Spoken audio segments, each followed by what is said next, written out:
SIR ಪ್ರಕ್ರಿಯೆಗೆ ಸೆಡ್ಡು ಹೊಡೆಯುತ್ತಾ ಕಾಂಗ್ರೆಸ್ ಮೇ 24ರಂದು ಕಾಂಗ್ರೆಸ್ ಹೈ ವೋಲ್ಟೇಜ್ ಮೀಟಿಂಗ್ ಅನ್ನು ಹಮ್ಮಿಕೊಂಡಿದೆ. ಎಸ್ಐಆರ್ ಮತ್ತು ಜಿಬಿಎಸ್ ಸಂಬಂಧ ಕಾಂಗ್ರೆಸ್ ಹೆಜ್ಜೆ ಇಡ್ಲಿಕ್ಕೆ ಮುಂದಾಗ್ತಾ ಇರುವಂತದ್ದು. ಎಸ್ಐಆರ್ ಮತ್ತು ಜಿಬಿಎಸ್ ಸಂಬಂಧ ಕಾಂಗ್ರೆಸ್ ಬಹಳ ಎಚ್ಚರಿಕೆಯ ಜಾಣ್ಮೆಯ ನಡೆಯನ್ನ ಅನುಸರಿಸಲಿಕ್ಕೆ ಮುಂದಾಗ್ತಾ ಇದೆ. ಹೀಗಾಗಿ ಹಾಲಿ ಮತ್ತು ಮಾಜಿ ಶಾಸಕರ ಸಭೆಯನ್ನ ಕರೆಯಲಾಗಿದೆ. ಮೇ 24ರಂದು ಖಾಸಗಿ ಹೋಟೆಲ್ನಲ್ಲಿ ನಡೆಯುವಂತಹ ಮೀಟಿಂಗ್ ಇದು. ಸಭೆಗೆ ಪರಾಜಿತ ಕೈ ಅಭ್ಯರ್ಥಿಗಳಿಗೂ ಆಹ್ವಾನವನ್ನ ನೀಡಲಾಗಿದೆ. ಎಸ್ಐಆರ್ ವಿರುದ್ಧ ಹೋರಾಟದ ಅಭಿಪ್ರಾಯವನ್ನ ಸಂಗ್ರಹ ಮಾಡಲಿಕ್ಕೆ ಮುಂದಾಗ್ತಾ ಇದ್ದು, ಹೋರಾಟದ ರೂಪರೇಷೆ ಮತ್ತು ಜಿಬಿಎಸ್ ಸಂಬಂಧ ಚರ್ಚೆಯನ್ನ ಮಾಡಲಿಕ್ಕೆ ನಿರ್ಧಾರವನ್ನು ಮಾಡಿದ್ದು.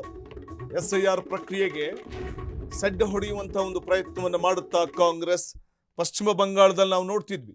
ಎಸ್ಐಆರ್ ಪ್ರಕ್ರಿಯೆಗೆ ಸೆಡ್ಡು ಹೊಡೆಯುವಂತಹ ಒಂದು ಪ್ರಯತ್ನಕ್ಕೆ ಮುಂದಾದ ಟಿಎಂಸಿಯ ಅಧಿನಾಯಕಿ ಮಮತಾ ದೀದಿ ಯಾವ ರೀತಿ ಮುಖಭಂಗಕ್ಕೊಳಗಾದ್ರು, ಕಾನೂನಾತ್ಮಕವಾಗಿಯೂ ಕೂಡ ತಾವು ಹೋರಾಟ ನಡೆಸಲಿಕ್ಕೆ ಮುಂದಾದ್ರು. ತಾವು ಆ ನಂತರದಲ್ಲಿ ಕೂಡ ಅವರಿಗೆ ತೀವ್ರ ಹಿನ್ನಡೆನೆ ಆಯಿತು.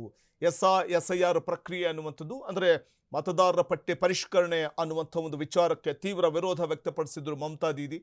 ಆ ಬಳಿಕ ಹಿನ್ನಡೆ ಆಯಿತು ಕಾನೂನಾತ್ಮಕವಾಗಿ. ನಂತರದಲ್ಲಿ ನಡೆದಂತಹ ಚುನಾವಣೆಯಲ್ಲಿ ಟಿಎಂಸಿ ಯಾವ ರೀತಿಯಾಗಿ ಗುಡಿಸಿ ಹಾಕಲಾಯಿತು, ಆ ಒಂದು ಎಸ್ಐಆರ್ ಒಂದು ಪ್ರಕ್ರಿಯೆ ನಡೆದಿದ್ರಿಂದ ಇದು ಸಾಧ್ಯ ಆಯಿತು, ಅಥವಾ ಒಂದು ಮತದಾರರ ಪಟ್ಟಿಯಲ್ಲಿ ಅಕ್ರಮವಾಗಿ ಹೆಸರು ಇರುವಂಥವ್ರನ್ನ ಅಳಿಸಿ ಹಾಕುವಂಥ ಒಂದು ಪ್ರಕ್ರಿಯೆ ನಡೀತು, ಅಥವಾ ಮತದಾನ ಪರಿಷ್ಕರಣೆ ಪಟ್ಟಿ ಏನಾಯಿತು. ಸೊ ಅದು ಒಂದು ರೀತಿಯಲ್ಲಿ ಬಹುದೊಡ್ಡ ರೀತಿಯ ಒಂದು ಪರಿಣಾಮವನ್ನು ಅಲ್ಲಿ ಮೂಡಿಸಿದ್ದು. ನಂತರದಲ್ಲಿ ಒಂದು ಕಡೆ ಟಿಎಂಸಿ ಅಧಿಕಾರವನ್ನು ಕಳ್ಕೊಂಡು ನಂತರದಲ್ಲಿ ಬಿಜೆಪಿ ಪ್ರಪ್ರಥಮ ಬಾರಿಗೆ ಪಶ್ಚಿಮ ಬಂಗಾಳದಲ್ಲಿ ಅಧಿಕಾರದ ಗದ್ದುಗೆ ಏರಿರುವಂಥದ್ದು ಗೊತ್ತಿರುವಂಥ ವಿಚಾರ. ಎಸ್ಐಆರ್ ರಾಜ್ಯದಲ್ಲಿ ಎಸ್ಐಆರ್ ಅಂದ್ರೆ ಮತದಾರರ ಪಟ್ಟಿ ಪರಿಷ್ಕರಣೆಗೆ ಅಂತ ಮುಂದಾದರೆ, ಸೊ ಆಗ ಅದು ಒಂದು ರೀತಿಯಲ್ಲಿ ಕಾಂಗ್ರೆಸ್ಗೆ ದೊಡ್ಡ ಹಿನ್ನಡೆಯನ್ನು ತರಬಹುದು ಅನ್ನುವಂಥ ಒಂದು ಆತಂಕ ಕಾಂಗ್ರೆಸ್ಗಿದೆ.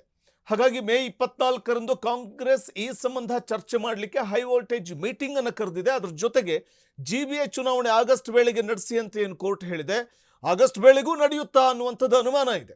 ಈ ವಿಚಾರವಾಗಿಯೂ ಕೂಡ ಚರ್ಚೆ ಮಾಡೋದಕ್ಕೆ ರಾಜ್ಯ ಕಾಂಗ್ರೆಸ್ ನಿರ್ಧಾರವನ್ನು ಮಾಡಿದ್ದು 24ನೇ ತಾರೀಕು ಮೀಟಿಂಗ್ ಅನ್ನ ಕರೆಯಲಾಗಿದೆ.